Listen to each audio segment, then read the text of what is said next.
witch, putting the K in magic. I'm Joanna DeVoe, and you're watching another episode of Every Which Way.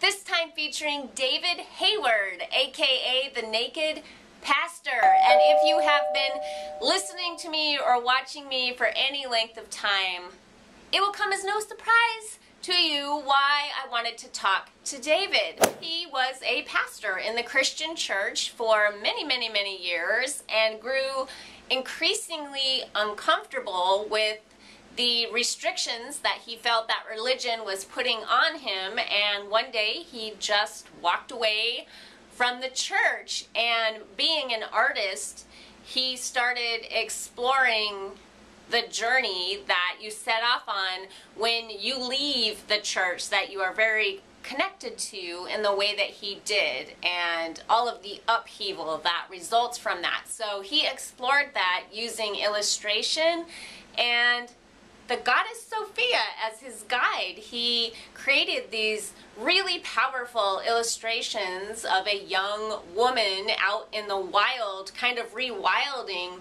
herself, and then he came to realize that was an aspect of himself. So I know this is a journey that is going to resonate with so many of you. We've already talked about him a little bit on the blog before, so if you know who David Hayward is, or if you're interested in Sophia, or if you've gone through a similar process of kind of leaving the religion you grew up in, but still feeling like a spiritual person and then having to find yourself again that way, this is going to ring all kinds of bells for you. So without any further ado, here he is, David Hayward, the Naked Pastor. Hi, David. Welcome to Every Which Way. Thank you. Thank you. Hey, by the way, is this visual as well or just audio? It's visual. Awesome. Okay. Yes. Hello, everybody. They can see you. I'm glad I got ready. And I'm glad you're dressed, because you are the Naked Pastor. Yeah, it's totally PG. Totally PG. Well, maybe we should start there. Why do you call yourself the Naked Pastor? Well, I started blogging while I was a pastor. I started in 2005, I think it was. And I just was looking for a name that would express my desire to be honest as a pastor, just to be totally vulnerable and transparent, without any pretension or the usual guards or cautions that pastors or clergy often have. So I just wanted to bare my soul, in a sense, as a pastor. So that's what Naked Pastor means. It's nothing to do with nudity. But yeah, so it's just my way of, kind of like the naked chef, or, you know, naked archaeologists. There's a bunch of naked people out there now, but it's all just saying that, just honest, trying to be honest. Yeah. I like that. It's raw. I like, when I first found you, it was, maybe through Etsy, but it was your Sophia illustrations, and you were so nice to me. I featured you on a little blog post where I was putting some favorite things together, and you were one of the people that, was like, oh, thank you for doing that. And you were very just friendly and kind of conversational. So I was like, I like this guy. So I kind of went from there, because I just was really originally just interested in those illustrations. And then I was like, let me see what else this guy is all about. And come to find out, you've got this whole interesting world and conversation going on line, but those Sophia drawings are pretty profound, and they're done in a very basic black and white style, and now you've actually turned them into a book called The Liberation of Sophia. So, and that just came out. So can you tell us a little bit about what that is? Okay, well, so I was ordained a minister in the Presbyterian Church, although I've been in all kinds of denominations, Pentecostal, Baptist, Vineyard, you name it, but in 86, and in 2010, I left the ministry. Basically, I'd experienced all kinds of trouble in the church and everything, but the reason I left was we were just no longer compatible. I wanted to get outside of the box. I felt it was very limiting for me. Mm-hmm. And so I wasn't aware of how traumatic this was going to be I was already an artist doing pretty watercolors and stuff, but I started drawing these images of this young woman or girl in different situations in the wilderness with beasts, lions or wolves or whatever. And after a while, I began to realize that was kind of my soul's cathartic articulation of its journey away from organized, restrictive religion to a place of freedom. So one of the very first images is she's trapped, and so the whole book is about her story of getting free, escaping, getting free, and trying to remain free and discover herself, who she is, and to become autonomous and independent and sovereign as an individual and as a person, as a woman. Yeah. But at the same time, she's my soul's journey, which I sort of, in a Jungian way, see it as kind of feminine, right? The anima. So it's 59 drawings and 59 meditations. So it's an 8x10 book. So on the right-hand side is the drawing, and then on the left-hand side is the meditation. And I'm really proud of it. I've done a couple other books, but I'm really, really proud of this one. So yeah, there's so many layers to it. I mean, it's super interesting that a man would go through a journey via this archetype of Sophia, and also it's very wild because you use the style that you did it in is, like I said, it's that black ink on white. It looks like you might have done it just with a pen, perhaps, and. She's naked, or at least in most of the pictures I've seen, and then in the wilderness, like in a forest or up against the moon or with wolves. I've noticed those of us who love Dr. Clarissa Pinkola Este's book, Women Who Run with the Wolves, we seem to gravitate toward that. It seems to speak to that same whatever that's touching inside of us. Yeah. It's I like I said before, I always drew these nice, ethereal, moody watercolors. And then one day I was drawing, the very first one I drew, actually, was the one of her standing in front of a big grizzly bear on his haunches, and she's holding up her teddy bear to the grizzly bear. And that was the first one I draw, and my wife is like, what is that about? I have no idea. But it was fun, so, and then, for over the next 4 years, I drew 58 more. And she's always in the wild. She's usually nude. You only see her from behind, though, or the side or something. You never see her face because I want everybody to be able to identify with her.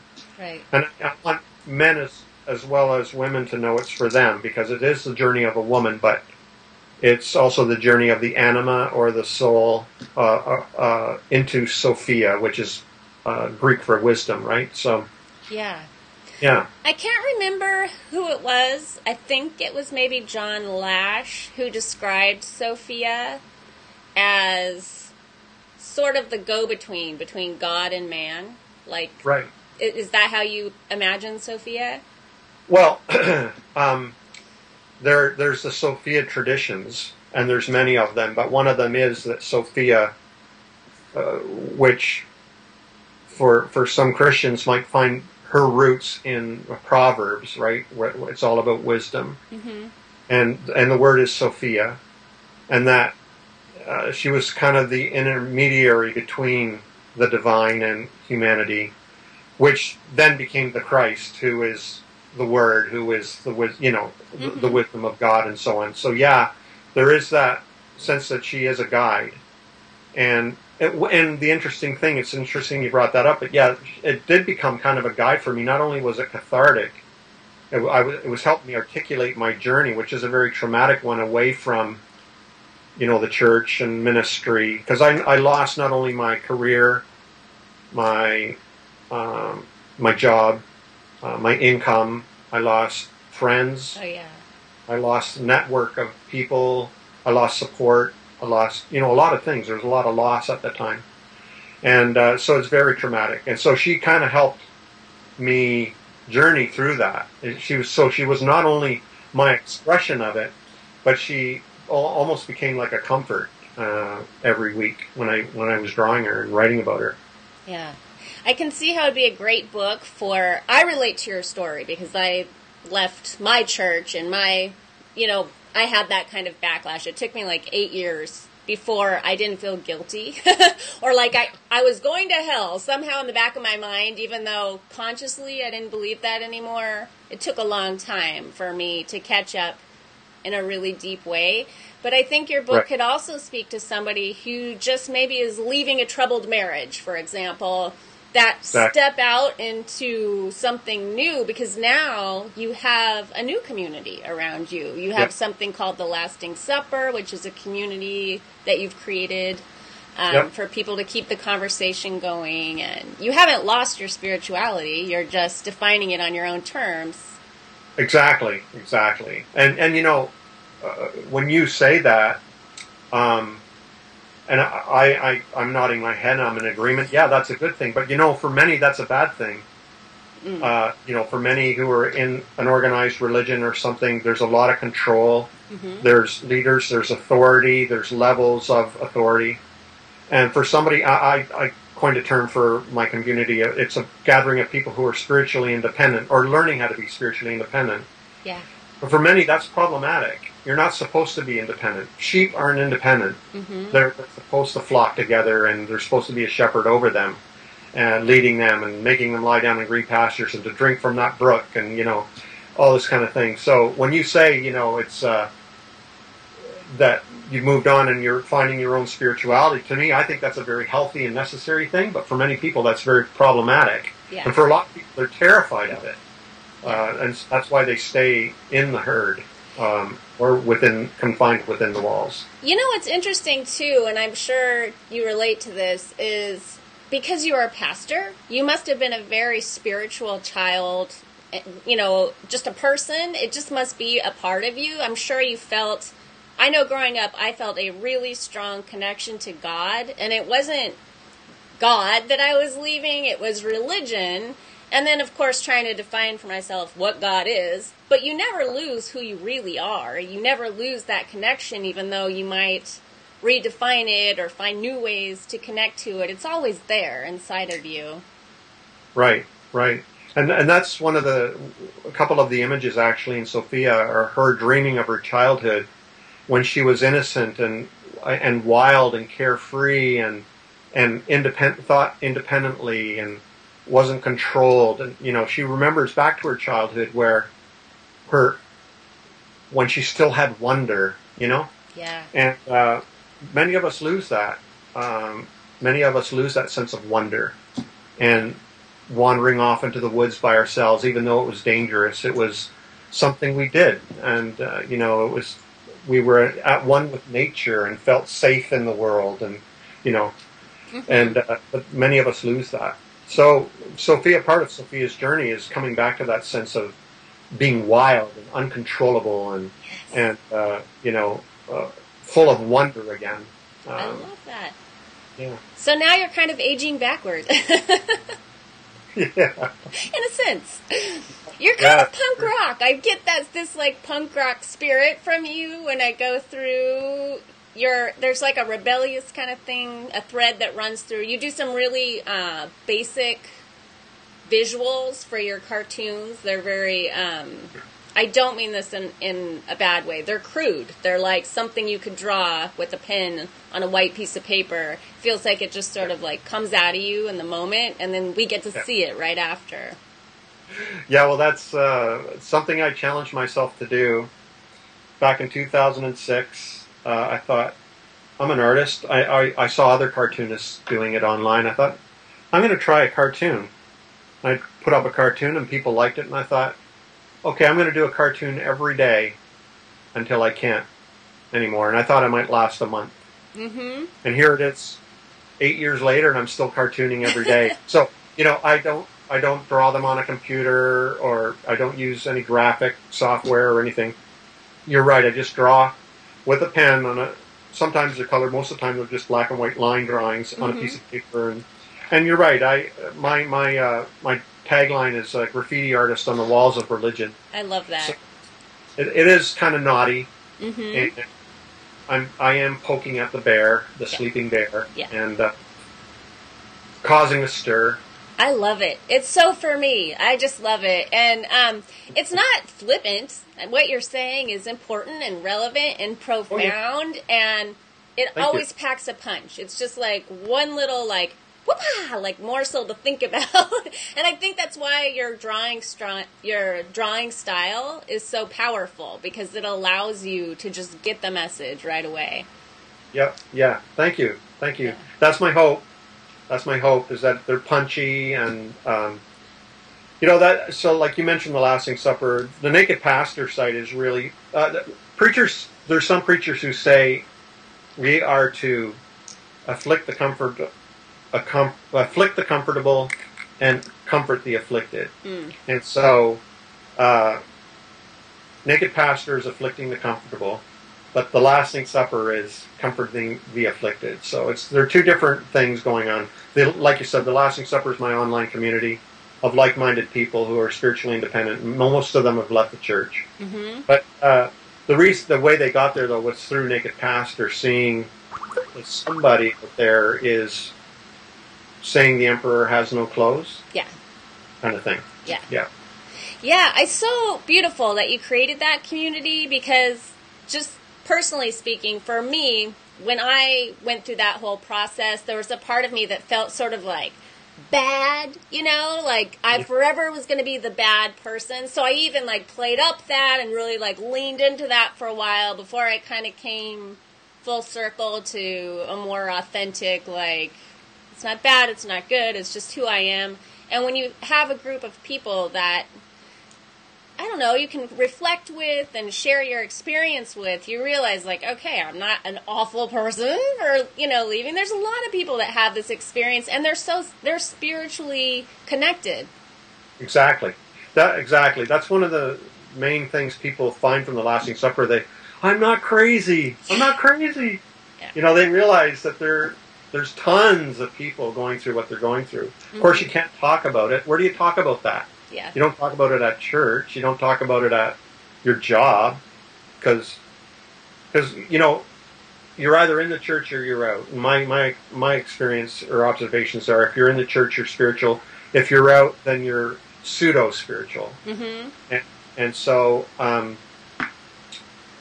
but when somebody is outside the church and they still feel spiritual and still are pursuing some kind of spirituality, then where do you talk about that? You're kind of like a refugee, a spiritual refugee. Yeah. And yeah. There's no camps even anywhere. You're just wandering. Yeah. So I'm glad to provide a place for people to get together and share stories. They're amazingly similar. Yeah. And interesting too. They're mostly, I'd say, a little more than half are women, probably younger, probably. They're all very smart. They're all very funny, and you know, very independent and sort of radical.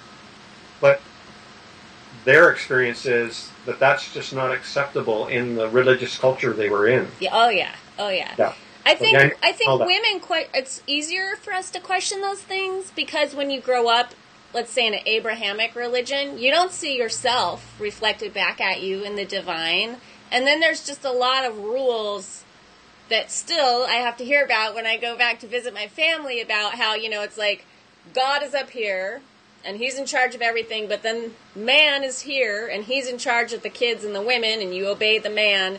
And then the woman gets to be down here, and I guess she gets to, you know, control the children. It's just this whole like hierarchy of whatever. Women are never at the top of that, you know, and that's not how we feel inside. We're like feisty, we have ideas, and yeah, a lot of us, you know, gravitate toward things like magic and stuff because we see women being represented as divine and these ancient goddesses and things like that. Or Sophia, she's really a popular archetype that women seem to gravitate towards, so I'm sure that's why they find you.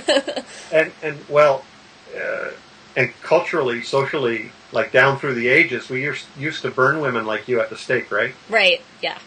But we don't do that now. We use words or systems to keep you isolated or alienated or shamed or whatever, right? So I fight against that a lot too. A lot of my cartoons are feminist cartoons, and even today's was actually.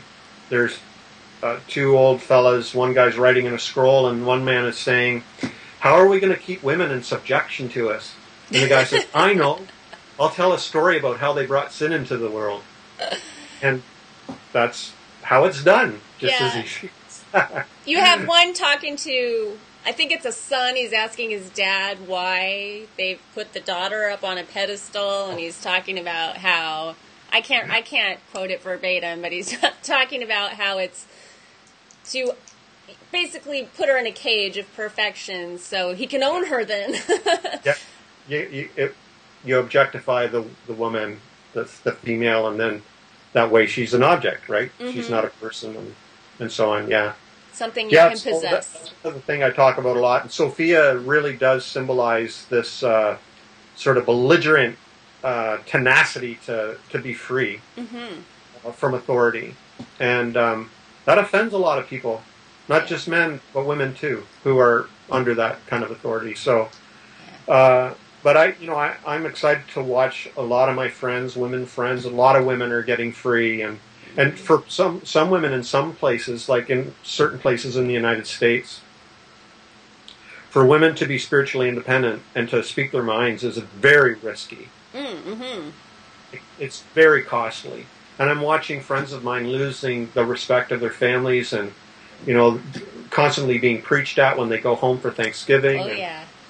All this stuff. It's but man, these women have a lot of guts to do that. It's basically like, in the Middle Ages saying, I'm a witch, or, I'm this, or I'm that, or I don't believe, or I question this, or whatever. And it's like, in those days you got killed for it. These days you get socially killed for it. Or even just like a roll of the eyes, just sort of dismissed. You're just dismissed. Well, it's just the phase you're going through. You'll come around. Oh, yeah. Oh, yes. I've heard that. And you have a daughter, right? I do. That's so exciting for her. Yeah, she's very, very strong and very independent. Mm-hmm. Frustrates me sometimes. Well, what does your wife think about all of this? Has she been on this journey with you, or was she kind of ahead of you in the process? Did you leave the church together? How did that work out? Yeah, we left together, and very much on the same page. I remember the last night, I went to this meeting, and while I was the pastor at the church, and it just went so horribly, and it was like, I just knew with all the clarity there was in the universe. I walked out of that meeting, I looked up, and the moon was full. I sometimes wonder if that's why the moon is in so many of Sophia's pictures. Mm-hmm. The moon was full and the sky was clear, and I just knew I was done. And so I texted my wife Lisa. I said, "I'm done. I'm done." And she texted me back, "Me too." Aww. And we began our journey away from all that together. And now, not to say we didn't have rough spots, because growth is like that, right? And there were some tensions and a lot of questions, and do you pray, and how do you pray, and what's this and what's that? Do you believe this or that, or what do we do about this? And there were some tensions, but we're very much on the same. We're in the same book, and quite often on the same page. So very cool. That gave me chills when you talked about the moon. My favorite drawing of yours is the one where Sophia, she's on a hammock between two trees, and there's just this giant full moon behind her. I love that. Suspended. Mm-hmm. So she's suspended in between a living evergreen and a dead one. So she's suspended between life and death, and that's how it felt for me many times. I didn't know whether I was alive or dead. I didn't know. And it was just, it's really difficult. And like, I'm glad you brought up too, this isn't just about moving away from structured religion. It's also getting out of a bad relationship, a bad job, a bad situation, or anything. It's or even getting out of our own negative ideas about ourselves. Yeah, it is a transition. So it's about getting free of all those negative things and getting liberated. It is a difficult journey. So there she is, suspended between life and death, and just resting there, wait for something to happen. Yeah, it goes so... It's like the Fool's Journey, the Tarot, the Hero's Journey. It's for everybody. It's for somebody. It's for somebody who loses 100 pounds, and all of a sudden, the world sees them in a different way, and they see themselves in a different way. A lot of people can't hold there because it's so confrontational to themselves and the people around them. So, I think a book like yours could be great for all kinds of transformations that people are going through. Oh, absolutely. I really think so, and I really hope so. And it's on Amazon, so you can go order it there. And some people are like, oh, it's expensive. It is. I think it's on sale right now for $26, but a lot of my Sophia prints I sell for a lot more than that each. Mm-hmm. But this one has all 59 of them in there. The original color, summer color, and the original size. So I think it's a good deal. Yeah, and it's art. It's a whole experience. So I will definitely link to that down below. I want to post, I will with your permission if you let me. Hold on, I wrote it down because How to Go to Hell. There's a cartoon that makes me laugh so hard that you did. It's like an infograph, How to Go to Hell. And I'll just share it with people visually instead of destroying it, trying to explain it to people. But go look at my blog, because if you'll let me, I want to post that on the blog. No, post anything, yeah. Okay. What's online, if nobody's making any money from it, they're free to share it. So my cartoons go everywhere. They're all over the place, so, yeah. How fun. Sure. Yeah. Have you found it's a global thing in terms of people finding your work? Yeah, because a lot of my images... they're in one frame. There's not a lot of words, usually, if any.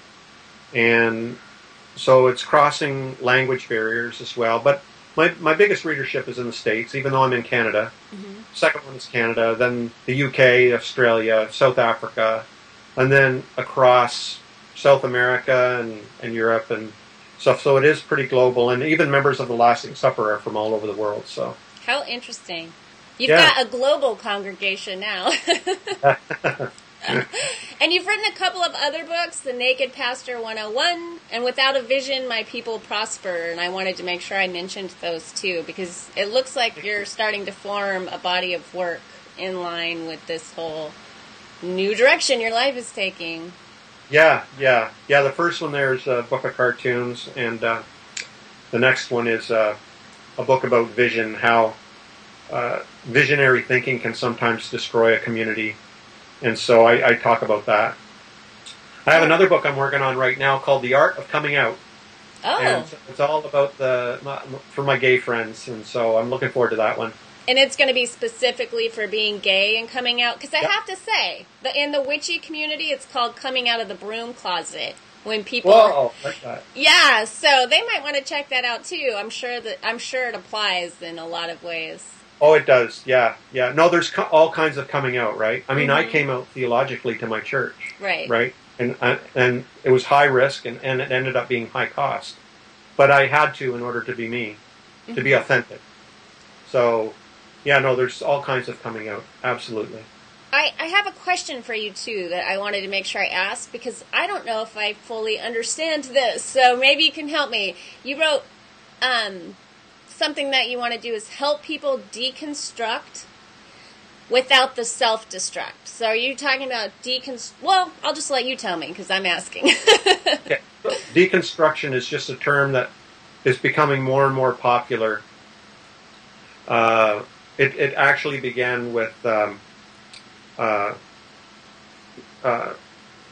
Derrida, a philosopher, coined the word deconstruction, where you take away all the stuff that's false to get to the root of what's true. So I think that's a large part of what's happening when we leave our church or our religion or whatever, or change our religion or whatever. We call it, or I'm calling it, deconstruction, because we have to unlearn not only bad theology, bad ideas, but unhealthy behaviors like I'm a worm, I'm a worthless sinner. You know, you have to unlearn that. It's so deeply embedded in our emotional DNA, though. It's really, really difficult. So I try to provide people with help advice, exercises, things to do, and this is mostly on the Lasting Supper, to help them transition away from bad religion and bad ideas, and to deconstruct all that in order to get at what's really, really authentic and true for them, their own spirituality. Without self-destructing. Without self-destructing, right. Because I almost self-destructed. Mm-hmm. If I didn't have a good counselor to talk to, and a good wife to talk to, and a couple of good friends, and the Lasting Supper, I think I would have died, in some way. I wouldn't have come out the other side as healthy as I am. Right. And so I just want to help people deconstruct. It's kind of like weeding a garden. There's way more weeds than there are wheat, right? So it's weeding all that weeds out, getting all the weeds out of the garden so the good stuff can grow. Mm-hmm. That's what it is. Deconstruct without self-destruct. Very cool. Should I Did that clarify it? Go ahead, I'm sorry. Did that clarify it? Yes. Okay. I thought that's what you meant, but I wasn't sure, just because the way it was like, I just wanted to make sure I wasn't missing something, because it was kind of in a nutshell the way you presented it, so I just thought I would ask. I was curious about that. I think I self-destructed quite a bit on my journey, so it would have been nice to have a place like the Lasting Supper to visit. Where can people go if they want to go to? TheLastingSupper.com. Okay. And you have video and podcast kind of situation going on? Yeah, I do the odd video. I do a podcast where I interview members just so people can get to know each other. We have an online forum on the main site, but we also have a secret Facebook group where there's a lot of activity. So, and a chat room and everything. So, and I send out a weekly letter with helpful support. And I also post kind of like spiritual exercises or emotional or psychological exercises we can go through. Nice. Just to help us do it in a healthy way. No, you say you almost self-destructed, and me too. I almost lost my marriage. I almost lost my family. I almost lost my health. It is really rough. So you are going to experience some times of, going through rough spots. But if you have some good support, you can get to the other side without as many scars. Hopefully, yes. And hopefully the scars just make you more beautiful, more compassionate. I find the tears are quicker to come, and it might make other people more comfortable, but it doesn't feel heavy to me. It just feels like now I'm living raw, like I'm just here. I'm more present to the now and what's going on, and feeling things to where they can go through me without getting stuck in me and pulling me down into whatever, the swamp of sadness and all of that. So it's an interesting process. Well, yeah, it is. It's kind of like, I compare it to prisoners who are released into society. Many of them have a very, very, very difficult time readjusting to society. And in fact, some of them prefer to go back. Mm-hmm. So they'll commit a crime in order to go back into a place where it's familiar. They get 3 square meals a day. They have their friends there, and everything's safer and so on. So it's like that with many people who've been in religion or church all their life, or they're coming out in some way. It's like you're thrust into freedom, and it's scary. We sometimes pendulum swing, before we were in a very controlled lifestyle, and then all of a sudden we're like college students, and we go off the other way, and then we try to find a balance, and we're just learning how to be independent. So it's a difficult process, but once you learn how to do it, though, like you, I feel awesome. I love the freedom I'm in. Mm-hmm. Yeah, don't get paralyzed by all that choice when you get your freedom. So I like to end things by asking people how to create their tip for how to create the kick-ass life of their dreams. But let's say someone is watching this and they have a dream of freedom. They've heard everything that you've said here, and that has piqued their interest. What would be your one tip for just taking a step in that direction, maybe, and not just like, woo, going full bore? Or would you recommend doing that? that's a good question, and it's something we talk about a lot on the Lasting Supper. But it's like there are stages of testing your freedom, and it always starts in your mind. So think of free thought. Just think, you know what? I don't think I believe in God the same way I believe my parents do. That's a free thought. Then it's free speech. That gets scary because then you're kind of broadcasting it. You know, Dad, I don't think I believe in God the same way you do. You know, Duck. And then the third one is free lifestyle, and that's where you live it. I can't go to that church anymore. I'm going to start reading about magic, or I'm going to start reading about, Buddhism, or practicing yoga, whatever. So to me, those are the 3 steps: is freedom of thought, freedom of speech, freedom of lifestyle. And then if you can find other people to do it with who are on the same page and are like cheerleaders for you, go for it. All the better, yes. Well, thank you for being one of those people in such a public way. Well, thank you very much. You're welcome. Yay. And thanks for talking to me today. I loved it. Thank you so much. Good to talk with you. Yeah, you're a riot. You're a riot, yeah. Much love to you. Peace. Peace.